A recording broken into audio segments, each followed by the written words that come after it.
Welcome students welcome to study with Priya sir. आज आम बटानी important question discuss करवा। Botany long question जोड़ा कि 2026 रे एग्जाम रे बोर्ड एग्जाम रे आसीबो। तो सीएचएससी पिला माने ध्यान से सुनो, जो इंपोर्टाट लॉन्ग क्वेश्चन मु कहूची ताकू प्रैक्टिस करिवो। ताकू प्रैक्टिस कले सियोर से थ्रू तुमरो बोर्ड एग्जाम रे क्वेश्चन आसीबो। तो जो माने प्रिपेयर होउचो एबेठू स्टार्ट कर दियो तुमरो स्ट्रेटजी। गोटे गोटे क्वेश्चन को प्रैक्टिस कर। टोटाल 7टा क्वेश्चन अच्छी बेसी नहीं, ता भितर सिलेक्शन कोटा मु कहीदेवी जोटा कि सियोर शॉर्ट आसीबो। तो चलो आम स्टार्ट करवा botany long question for board exam CHSC 2026। तो प्रथमे आम देखा केतेटा लॉन्ग क्वेश्चन बटानी रे अच्छी। तो मोर टोटाल 10टा लॉन्ग क्वेश्चन बटनी रे अच्छी। Development of male gametophyte, development of female gametophyte, double fertilization, ये 3टा क्वेश्चन फास्ट चैप्टर रु आछि। Sexual reproduction in flowering plant. तापर तुमर अच्छी मोनोहाइब्रिड क्रॉस, डाइहाइब्रिड क्रॉस माने मेंडेलियन इनहेरिटेंस, एटा तुमर आसी सेकेंड चैप्टर जोटा कि तुमर genetics heredity and variation chapter रु। तापर रेप्लिकेशन अच्छी, transcription, translation, structure of DNA, ये 4टा जाक क्वेश्चन आसी molecular basis of inheritance chapter रु। देन लास्ट क्वेश्चन अच्छी कंपोनेंट्स ऑफ इकोसिस्टम, एटा तुमर इकोसिस्टम चैप्टर रु आसी। माने चैप्टर टोटल 4टा reproduction, genetics, molecular basis and ecosystem, 4टा चैप्टर रु क्वेश्चन सब आसुची। एबे आमे देखिबा 2025 माने तुम ऊपर बैच पिलांकर कोन कोन सब क्वेश्चन आसीथिला। तांकर डाइहाइब्रिड क्रॉस आसतिला माने जेनेटिक्स रु आसीची, रेप्लिकेशन आसतिला माने मॉलिक्यूलर बेसिस रुटे आसीची, डबल फर्टिलाइजेशन आसतिला माने रिप्रोडक्शन फर्स्ट चैप्टर रुटे आसीची, एवं एनर्जी फ्लो आसतिला माने इकोसिस्टम रुटे आसीची। ता माने 4टा जाक चैप्टर रु 4टा क्वेश्चन आसीची। पूरा सिलेबस को कवर करिची। 4टा चैप्टर रु लॉन्ग क्वेश्चन अच्छी आ 4टा चैप्टर रु ही गोटे गोटे आसीची। एबे आमे देखिबा 2026 पाई इंपोर्टेंट कौन हम। टोटाल मु 7टा सिलेक्शन करिछि। गोटे हला development of male gametophyte, second हला development of female gametophyte.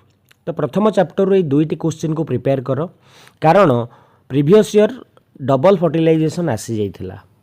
Male gametophyte आसीनी कि फीमेल गैमेटोफाइट आसीनी, जोटा कि सब वर्ष प्रायतः आसे। तेणुकर ये 2टा को भल से फोकस कर।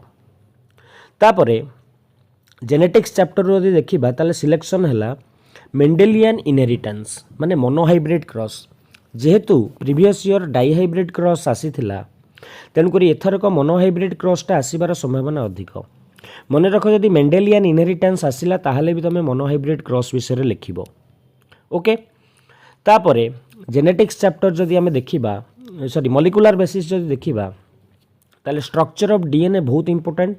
एटा 2-3 वर्ष हम आसेनी। Mechanism of translation in prokaryotes, एटा भी इंपोर्टेंट, कारण प्रीवियस ईयर जो तुम देखिबो रेप्लिकेशन आसतिला। तेणुकर एथरक ट्रांसक्रिप्शन, ट्रांसलेशन, डीएनए स्ट्रक्चर, ये 3टा बहुत इंपोर्टेंट अच्छी। तो सिलेक्शन भाव में मुझे डीएनए रो स्ट्रक्चर देइछि और ट्रांसलेशन देइछि। ट्राई करिवो ट्रांसक्रिप्शन को भी टिके पढ़िकी रेडी होबा पई। तापर लास्ट चैप्टर जोटा तुमर अच्छी सेटा हला components of ecosystem. Components of ecosystem टा पढ़ी यार वर्ष पढ़ी एनर्जी फ्लो इन इकोसिस्टम, किंतु तमे कंपोनेंट्स ऑफ इकोसिस्टम टा देखिबो जोड़ा producer, consumer, decomposer, primary consumer, secondary consumer, पूरा डिटेल्स रे एटा को देखिबो।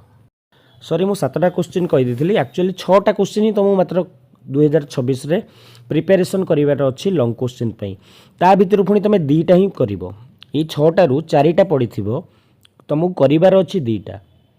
तो एते सहज होइकि जदि तुम न पढ़िल ताहले आउ किछि करि होबनी। एबे मु ब्रीफली टिके कहि दउछि को लॉन्ग क्वेश्चन पढ़िले कोन कोन सब लिखिबा। Question number 1 development of male gametophyte, एटा जदि पढ़िला ताहले तुम 4टा जिंस विषय लिखिबो।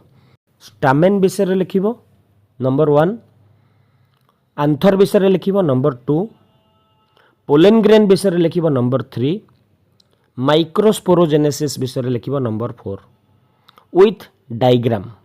पोलेन ग्रेन रो डायग्राम, आंथर रो डायग्राम तुमको करिया को पड़िबो।